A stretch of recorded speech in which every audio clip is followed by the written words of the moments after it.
በስመ አብ ወወልድ ወመንፈስ ቅዱስ አሐዱ አምላክ። አመ ሰላሳሁ ለወርሃ መስከረም በዛቲ ዕለት ኮነ ተስካረ ተአምሪሁ በላዕለ አባ አትናቴዎስ ዘእስክንድርያ ሊቀ ጳጳስ።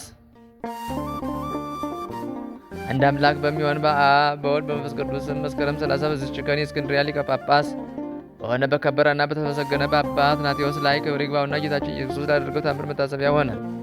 ይህም ሁለተኛም ቆስጠንጢኖስ ወደ ረከሰች የአርዮስ ሃይማኖት በገባ ጊዜ እስክንድርያውን ሊቀ ጳጳሳት አባ አትናቴዎስን አሳደው ከሃዲውን ጊዮርጊስን በእስክንድርያ መንበር ላይ ሾመው። የአርዮስንም ሃይማኖት እንዲያጠናክር የረከሰ የአርዮስንም ሃይማኖት እንደማይቀበሉትን ግን ሁሉንም ይገላቸው ዘንድ አዘዘው። ብዙዎች ፈረሰኞች ጦረኞችንም ለእርሱ ሰጥቶታልና። ስለዚህም ከእስክንድርያ ሰዎች ቁጥር የሌላቸውን ብዙዎች ምዕመናንን ገደላቸው። ቅዱስ አትናቴዎስን በተሰደደበት 6 ዓመት ኖረ። ከዚህም በኋላ የእግዚአብሔርን ልጅ የካደው ታናሹ ቆስጠንጢኖስ ወዳለበት ወደ ቁስጥንጥንያ ተነስቶ ሄደ። ንጉሡንም እንዲህ አለው፣ ወደ ተሾምኩበት መንበር ትመልሰኝ እንደሆነ መልሰኝ፣ ይህ ካልሆነ የምስክርነት አክሊል እንድቀበል ግደለኝ። ንጉሡም ይህን ነገር ከእርሱ በሰማ ጊዜ በታናሽ መርከብ አድርገው ያለ ቀዛፊና ያለ መብልና መጠጥ በባህር ውስጥ እንዲተዉት አዘዘ። ንጉሡም በስጥመት ወይም በረሃብና በጥም እንዲሞትለት አስቦ ነበርና የቀናች ሃይማኖቱንም ስለመለወጡ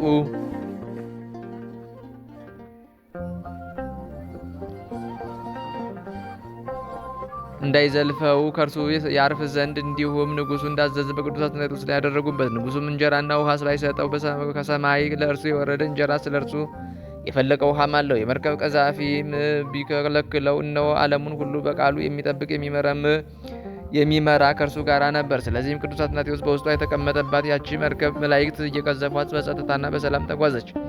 በሦስተኛውም ቀን ከእስክንድርያ ወደብ ደረሰ። የምዕመናን ወገኖችም ደግ ጠባቂያቸው እንደደረሰ በሰሙ ጊዜ እጅግ ደስ አላቸው። መብራቶችንም በመያዝ በምስጋና እየዘመሩ ሊቀበሉት ወጡ። እግዚአብሔርንም እያመሰገኑ ወደ ቤተ ክርስቲያን አስገቡት። ከሃዲው ጊዮርጊስም ከወገኖቹ ጋር ወጥቶ ሄደ። በዚያችም ቀን ቅዱስ አትናቴዎስ ለእግዚአብሔር ታላቅ በዓልን አከበረ። የእስክንድርያም ሰዎች እስከ ዛሬ ድረስ ያከብሩታል። በዚህ ታላቅ ክብር የመረጣቸውን ላከበራቸው ለእግዚአብሔር ምስጋና ይሁን። የቅዱስ አትናቴዎስን በረከቱ ከእኛ ጋር ትኑር ዘላለሙ አሜን። ሰላም ለዘሰራ ወአቃመ ተስካሮ በለት ዛቲ ለአትናቴዎስ ያፈቅሩ አመ ወደ ይወ ባሕረ ለሕማም ወለተጽር ወንዘ የዝዝ መላእክቲሁ ከመ ይጹሩ ሐመሮ እስመ አይደውዎ ለበጺሕ ሀገሮ። በዚችም ቀን የአርማንያ ሊቀ ጳጳሳት ጎርጎርዮስ መታሰቢያው ሆነ። በረከቱም ከእኛ ጋር ትኑር ዘላለሙ። በዚችም ቀን የዘብዴዎስ ልጆች ያዕቆብና ዮሐንስ የሩጡ የተጠሩበት ቀን ነው። የአባ ቡላ የማርዩ የብትሩስ የሰማይቱም የአስታርየስ መታሰቢያቸው ነው። በረከታቸው ከእኛ ጋር ትኑር ዘላለሙ አሜን። ሰላም ለክሙ መምራነ እበይ ወተርላ ዘደብረ ማርያም አምሳዲ ወአሮን ዘቀይላ ትትንዋለውኒ ዘስመሩ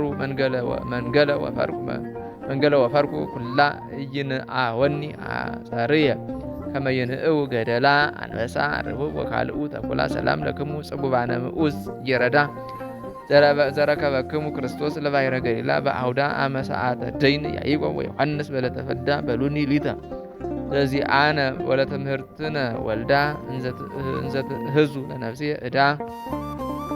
በዚችም ቀን ቅዱስ አባ ሳሉሲ አረፈ። ይህም ቅዱስ መስተጋድል ሲሆን ራሱን እንደ እብድ አደረገ። እርሱም በስውር ይጸልያል ይጾማልም፣ በሰው ፊት ግን ምን አይጸልይም አይጾምም። በየጠዋቱ ሁሉ የሚመገበውን የሳር ፍሬ አድርጎ በሰው ፊት ያላምጣል። በምሽት ጊዜ ግን ከወንድሞቹ መነኮሳት ጋር ምን አይቀምስም። አበምኔቱ አባ ይስሐቅና መነኮሳቱ ሁሉ ከሥራው የተነሳ ያደንቃሉ። ይህንንም ልማዱን ሊያስጥሉት ይሻሉ፣ ነገር ግን ልቡን እንዳያሳዝኑት ያስባሉ። በአንዲትም ዕለት የገዳማቸው በዓል ከሆነ አበምኔቱ አባ ይስሐቅም መነኮሳቱን እንዲህ አላቸው፣ ቅዱስ ቁርባንን ከመቀበሉ በፊት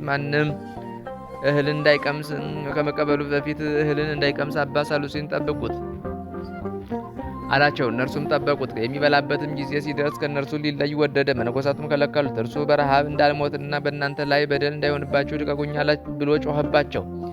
ባልተውትም ጊዜ በዚያን ወቅት ቆቡን ከራሱ ላይ አውልቆ እመቤቴ ማርያም ሆይ ከእሊ መነኮሳት እጅ አድኝኝ ብሎ የቤተ ክርስቲያኑን ግድግዳ በቆቡ መታበት። ሕንፃውም ተሰንጥቆለት በዚያ ወጥቶ ሄደ። የግድግዳውም ግንብ ተመልሶ እንደ ቀድሞ ሆነ። የተሰበሰቡትም ይህን ድንቅ ታምር ባዩ ጊዜ 300 ጊዜ ኪርያላይሶን እያሉ ጮኹ። በዚያን ጊዜም ያችን ቆብ ወድቃ አገኟት። በታላቅም ክብር ቤተ ክርስቲያን ውስጥ አኖሯት። ድውያንንም በመፈወስ ከእርሷ ብዙ ታምራት ተደረገ። ሊቀ ጳጳሳቱም በሰማ ጊዜ ከእርሷ ሊባረክ ወዶ ያችን ቆብ ሊወስዳት ፈለገ። በየጊዜውም ሲወስዳት ወደ ቦታዋ ወደዚያ ገዳም ትመለሳለች። እንዲህም 3 ጊዜ ሆነ። ከዚህም በኋላ መውሰዱን ተወ። ከብዙ ወራትም በኋላ እንደ ዛሬው ሁሉ በዚህች ቀን አባ ሳሉሲ በዚሁ ገዳም ባረፈበት ቦታ ተገልጾ ተገኘ። በክብርም ገንዘው ቀበሩት። ለእግዚአብሔር ምስጋና ይሁን። እኛንም በሁሉም ቅዱሳን በጻድቃን በሰማዕታት በከበሩ ደጋጎች መላእክትም ልመና ይማረን። በነቢያትም በሐዋርያት በይልቁንም በአምላክም በወለደች በእመቤታችን በድንግል ሳርግ በድንግልናም በጸናች በክብርት እመቤታችን ጸሎት አማላጅነት ይማረን ለዘላለሙ አሜን።